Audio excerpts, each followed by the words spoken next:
It's very spacey in here today.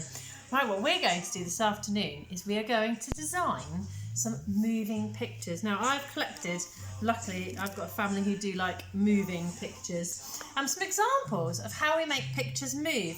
So here you can see we've got holes, and then we've got, as we move the picture, the holes disappear, and so do the objects. That's one way of making a picture move.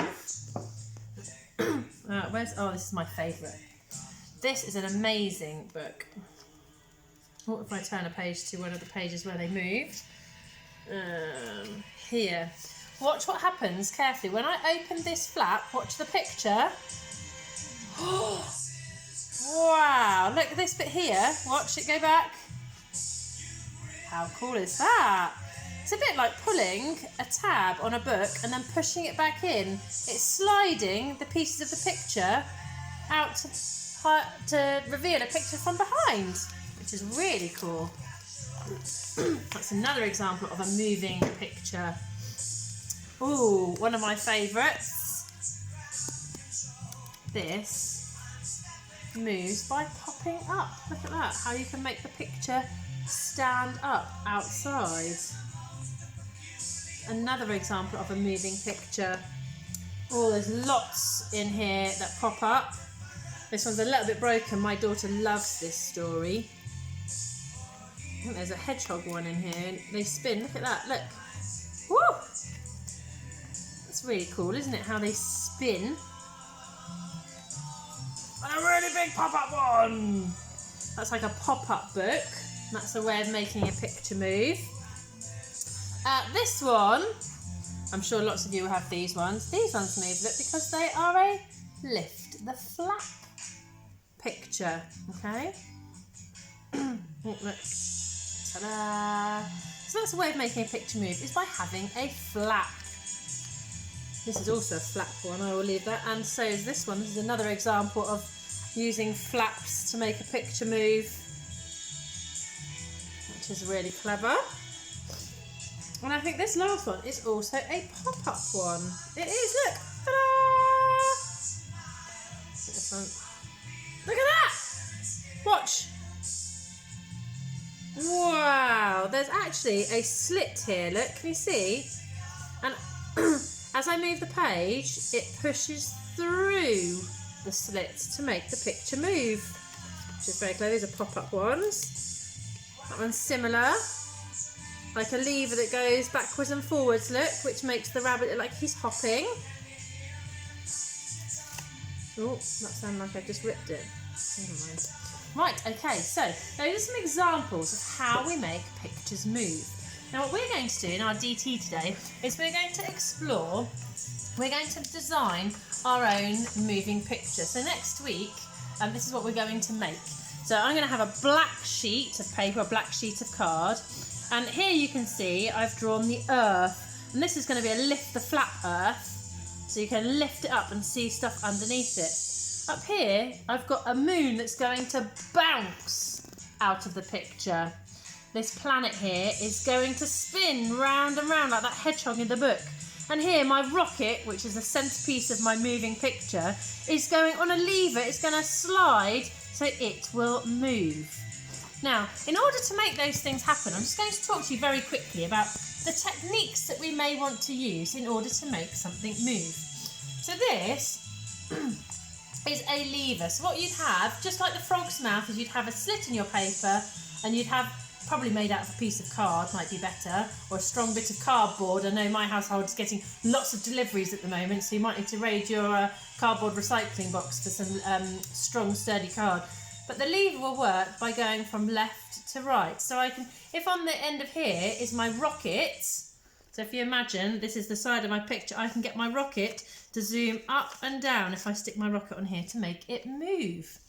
Now I've put up here that I wanted to have a moon that was bouncing. Have a look at this. Boing, boing, boing, boing. Look at that, I've made my own spring. Now it's quite easy to make a spring. I've got 2 strips of paper and I've glued them what we call a right angle. Now what I'm going to do is I'm going to fold them. I'm going to put one up and I'm going to fold one, all fingers and thumbs, across. I'm going to fold it down, and I'm going to fold it back. I'm going to fold it across and then up, fold it across. Can you see that it's getting smaller and smaller, isn't it? And then down and then across. And then what I'm going to do is I'm going to put a little bit of glue. I feel like Mr. Maker. Mr. Maker, Mr. Maker. What are you making, Mr. Maker? I'm making a spring. Mrs. Marshall, stop giggling. So then I'm going to put the glue on the end there, although Mr. Maker has things that he's glamorously prepared earlier in really nice painted models. And look, ta-da! I've made myself a spring. So what I will then do is I will then have to attach this side of my spring to my picture, and then on top of here I will need to make my colourful moon. So I've got a bouncy moon. Now here on my plan I've talked about having a spinning planet. Now over here I have very carefully pre-prepared it's not the real planet I'm going to use, but it's just an example to show you how to use the technique. I've got my planet, and this is going to what I'm going to attach it to. So I'm going to make a hole. Remember, a bit of blue tack and a sharp pencil to make your hole. And then wherever you're going to put it on your picture, your blue tack underneath, push your pencil through to make your hole. And I'm going to use a split pin. So I'm going to put my split pin through my planet. I'm going to pop it through my picture, and I'm going to split it on this side, and then look, my planet will rotate. Oh, that's an interesting word, isn't it? That's a really good verb, in fact. Maybe we need to write that and put that on our verb wall. Rotate. Look, it's another word for spinning around. Ta-da! Now the last example I want to show you is a pop-up. Now it's exactly the same as a lever, but this time the slot is going to be exactly the same size as your lever that's going through, okay? Now, to keep your lever from wobbling around, you might need a piece of cardboard on the back, and you might need to stick it to stop it from wobbling around so that it will only go up and down. So you remember this one with the bunnies in it? This is how this one will work. When we pull the lever, we pull it out. All of the pictures slid that way, and then when we push it back in, everything slid the other way. So this on the back is going to be what's going to steady our lever and to keep it moving in one direction, stop it going from side to side. Okay, so I might just put a little bit more glue on there. And then what's going to happen is I will then stick my rocket or whatever it is on here, and I can bring it down and I can pop it up, and I can bring it down and I can pop it up, down and up. Okay, so these are some of the techniques that you might use to make your moving picture. Okay, now think carefully. We've got the rotating spinning using a split pin. We've got the pop up and down. Okay, we've got the spring, and we've got the lever.